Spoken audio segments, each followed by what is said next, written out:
Assalamualaikum warahmatullahi wabarakatuh. Om Swastiastu, Shalom, dan Namo Buddhaya, serta salam kebajikan bagi kita semua. Perkenalkan, nama saya Cendana Suryani.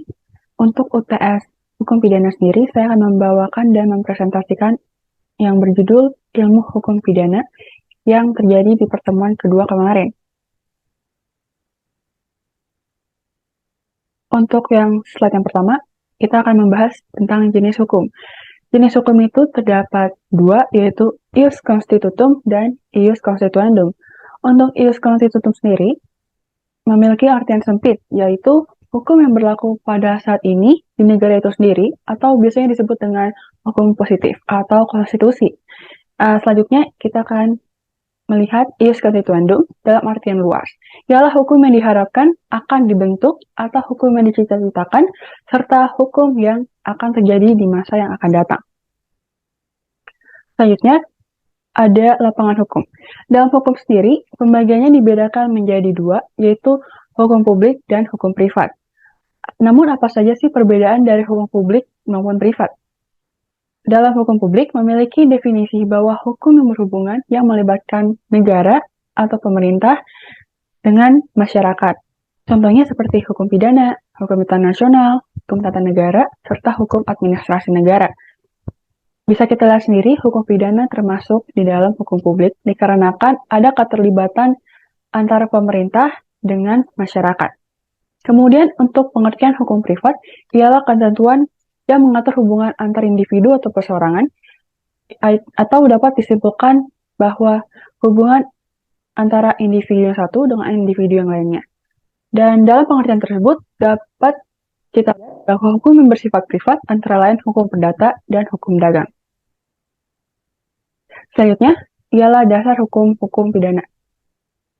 Dalam sejarah hukum pidana, di dalam ketentuan yang terdapat di KUHP atau Kitab Undang-Undang Hukum Pidana, awalnya pemerintahan Belanda berusaha untuk melakukan kodifikasi dalam ketentuan hukum pidana yang menciptakan rumusan Koninklijk-Besluit pada tanggal 10 Februari 1866, yaitu Wetboek van Strafrecht for Netherlands Indie, yang telah dilakukannya konkordasi oleh Belanda dengan Code Penal Prancis yang sedang berlaku di Hindia Belanda sejak itu.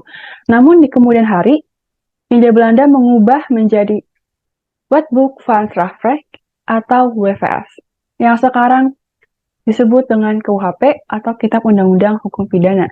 KUHP itu sendiri merupakan salah satu hukum ketentuan positif yang tertulis yang berlaku di Indonesia sampai saat ini.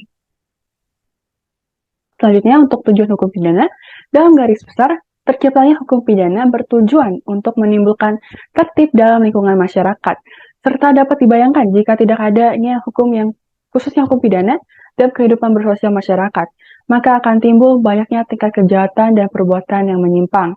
Hal ini berhubungan dengan tujuan dari hukum sendiri. Menurut Profesor Subekti, beliau menyatakan bahwa hukum itu untuk mendatangkan kemakmuran dan kebahagiaan untuk masyarakat.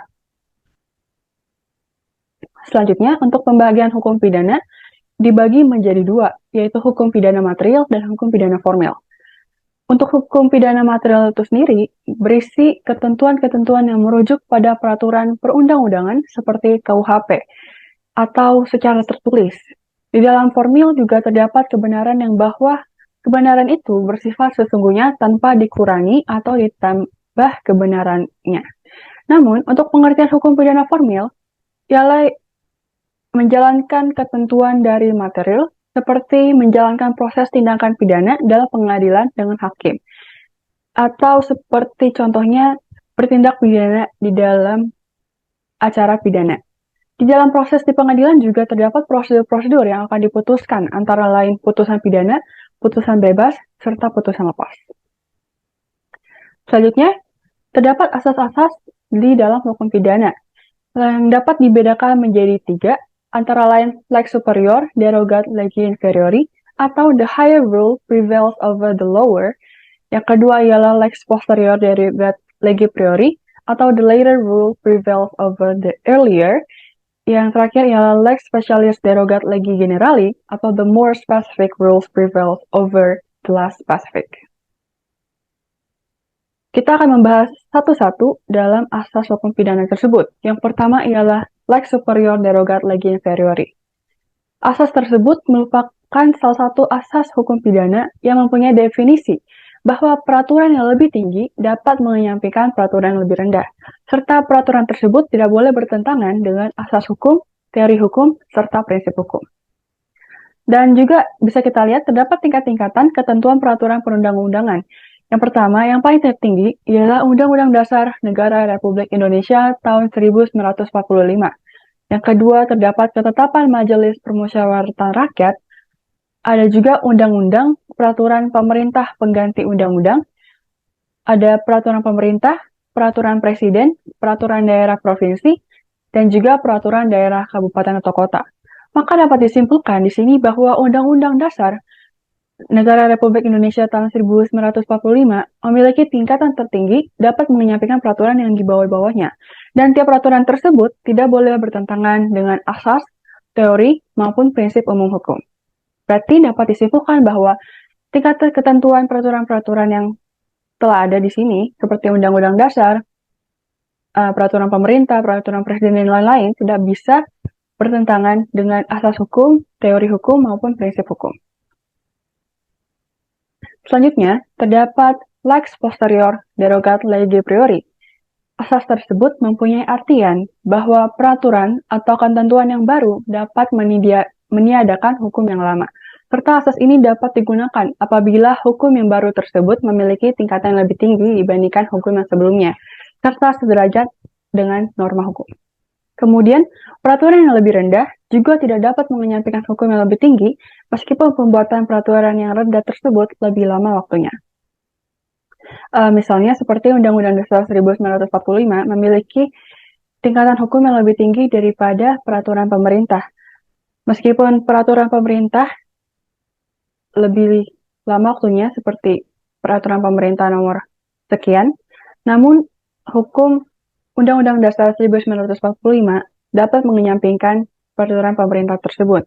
Serta asas ini bertujuan juga untuk mencegah timbulnya ketidakpastian hukum saat dua peraturan yang sama muncul. Selanjutnya, terdapat lex specialis derogat lege generali, yaitu salah satu dari asas-asas hukum pidana yang dirumuskan di dalam KUHP pasal 63 ayat 2, yang berisi bahwa jika suatu perbuatan masuk dalam suatu aturan pidana yang umum, kemudian diatur pula dalam aturan pidana yang khusus, maka hanya yang khusus itulah yang akan diterapkan. Dengan contoh seperti kasus tentang pencemaran nama baik terhadap pejabat negara, di dalam KUHP terdapat pasal yang membahas pencemaran nama baik, yaitu di dalam pasal 310 sampai 321. Namun di sisi lain, Undang-Undang ITE pun terdapat pasal tentang pencemaran nama baik juga di dalam pasal 27 sampai 37. Hal ini mengharuskan untuk mengutamakan penggunaan aturan pidana khusus, yaitu UU ITE, dibandingkan dengan hukum pidana umum, yaitu KUHP. Karena di dalam Undang-Undang ITE juga terlihat lebih terinci atau lebih detail, membahas tentang ketentuan-ketentuan yang tentang pencemaran nama baik. Selanjutnya, terdapat juga asas legalitas di hukum pidana.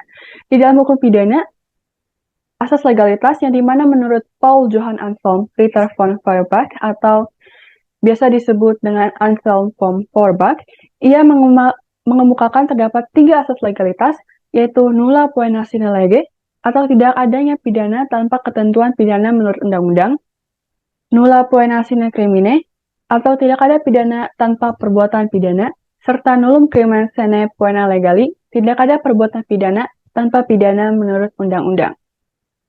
Anselm juga merumuskan adanya adagium hukum yang terdapat di pasal 1 ayat 1 KUHP, yaitu nullum delictum nulla poena sine praevia lege poenali, yang mempunyai artian bahwa suatu perbuatan tidak dapat dipidana kecuali berdasarkan kekuatan ketentuan perundang-undangan yang telah ada sebelumnya.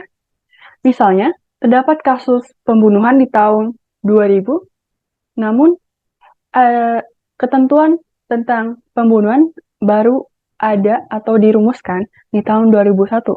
Maka kasus-kasus pembunuhan yang di bawah tahun 2001 tidak dapat dipidana karena adanya adagium nullum delictum nulla poena sine praevia lege poenali.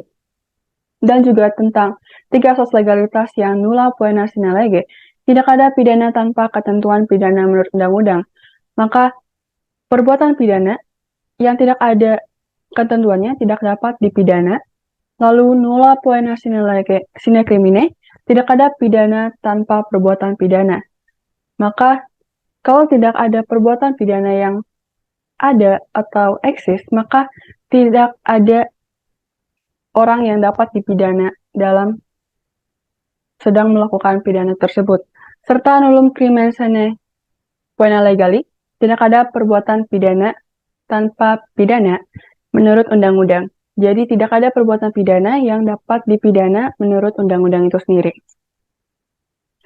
Selanjutnya, dalam asas legalitas terdapat makna bahwa harus bersifat lex scripta, lex stricta, lex praevia, serta lex certa. Lex scripta bermakna bahwa hukum harus tertulis, kemudian lex stricta memiliki artian bahwa hukum tidak diperbolehkan menggunakan analogi. Kemudian dengan lex praevia, yaitu hukum bersifat tidak diberlakukan surut, serta lex certa ialah bahwa hukum harus bersifat jelas. Hal ini dikarenakan Indonesia menganut sistem civil law yang menggunakan ketentuan bersifat formil berdasarkan sumber hukum, yaitu ada peraturan perundang-undangan, kebiasaan, jurisprudensi, traktat, serta doktrin. Karena civil law juga menganut tentang hukum harus bersifat tertulis dan di mana terdapat di lex scripta. Yang terakhir ialah adanya tindakan pidana di luar KUHP. Terdapat delik-delik yang terdapat di luar ketentuan dari KUHP seperti korupsi, teroris, pencucian uang, kejahatan siber, dan narkotika, dan lain-lain. Dalam ketentuan tindak pidana khusus, untuk tindakan korupsi sendiri dirumuskan di dalam Undang-Undang Nomor 31 Tahun 1969, kemudian untuk tindakan narkotika diatur di dalam Undang-Undang Nomor 35 Tahun 2009, untuk kejahatan siber diatur di dalam Undang-Undang ITE yang sebagaimana diatur di dalam Undang-Undang Nomor 19 Tahun 2016, serta tindakan TPPU atau tindak pidana pencucian uang diatur di dalam Undang-Undang Nomor 8 Tahun 2010, yang selanjutnya dalam tindakan terorisme diatur pula di dalam Perpu Nomor 1 Tahun 2002. Maka sekian dari presentasi saya ucapkan terima kasih.